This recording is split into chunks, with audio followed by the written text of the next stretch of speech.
We are on. We are rolling. Here we go. A Painted House. It's a portrait of America in the 1950s.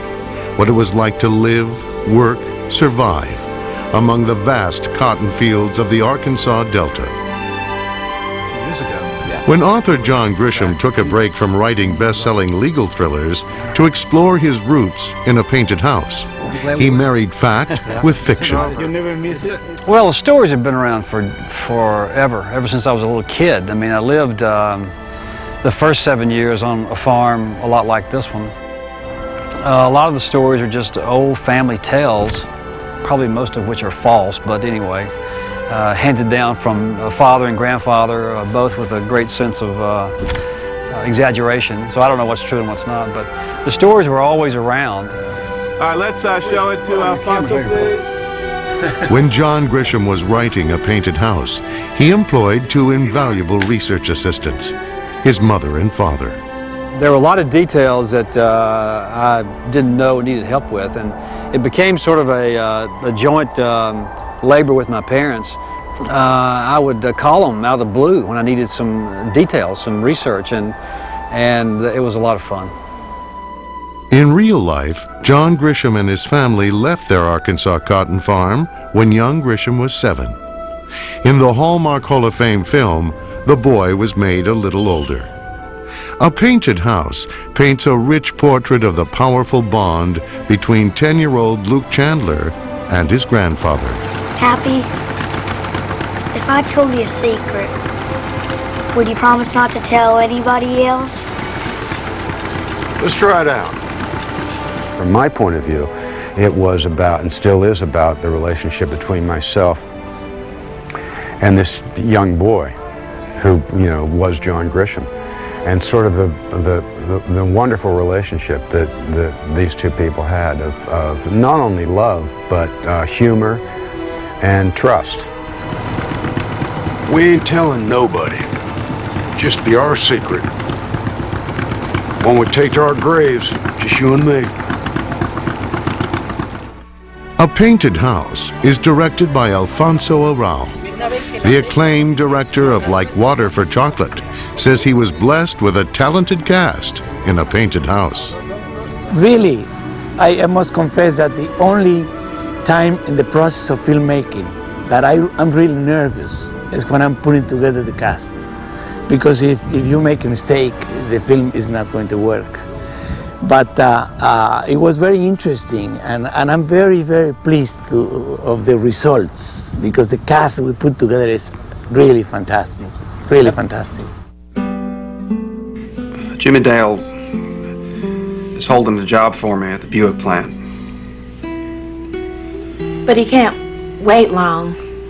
Jobs are tight right now, so we need to get on up there.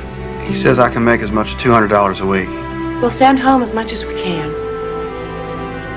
But we gotta leave day after tomorrow.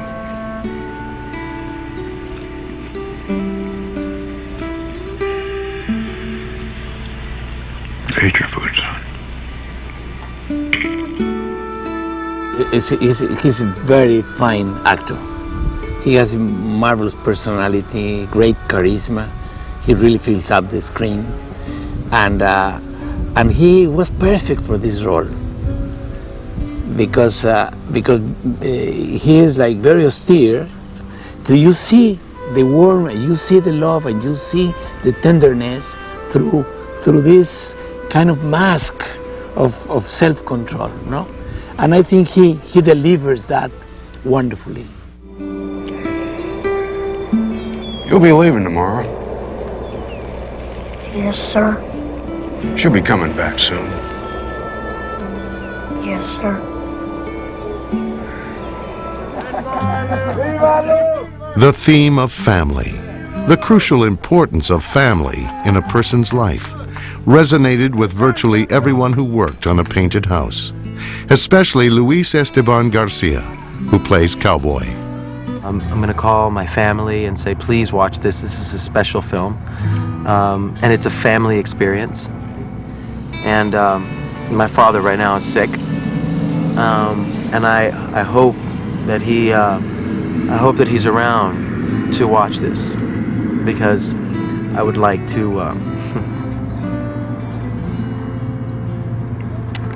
I would actually like for him to watch this. So.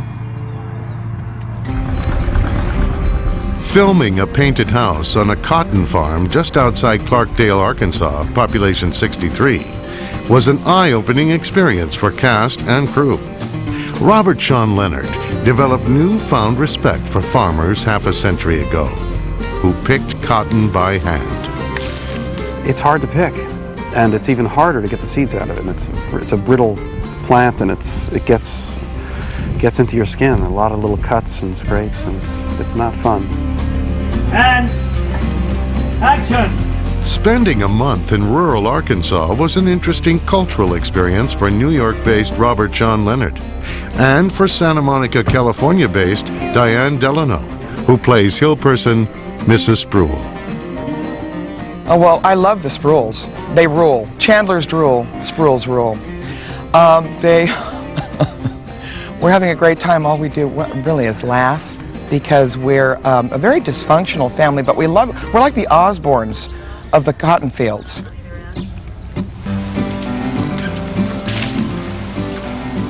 Howdy. Good afternoon. My name's Spruill. Eli Chandler. Nice to meet you. You all looking for work? Yep. Where are you from? Eureka Springs. Yeah, I'm looking for field hands. How much you paying? $160, $100. During the preparations for filming A Painted House, enormous attention was paid to detail, getting the look just right. Well, the master tableau came from this wonderful mid-century American painter, Thomas Hart Benton. And his palette is richer and stronger than most things that we associate with kind of memory pieces, which is in a way what this book is. What no one wanted to do was kind of a vintage, old-time sepia or black and white photograph. We wanted to have a lot more color and vibrancy than things that we associate with other rural Americana pieces. Costume designer Hope Hanafin searched through several old clothes warehouses, trying to locate 50-year-old denim overalls for her actors. What you can get from these old overalls from no place else is this patching that they did then, which now we patch on top of things. Then they patched under, but you can see it's a patch on a patch on a patch. And almost every pair that we have is worn out right here, which is interesting. For an actor to put this on in a fitting and have a sense of history to the clothes they're putting on, it was really kind of meaningful. John Grisham and his parents appreciated the attention paid to detail in the filming of A Painted House. My mother was here 2 weeks ago on the set, and she was astonished at the authenticity. It's very realistic. This is basically the house that my grandparents lived in, and the house that where we lived when the story happened. It's very realistic.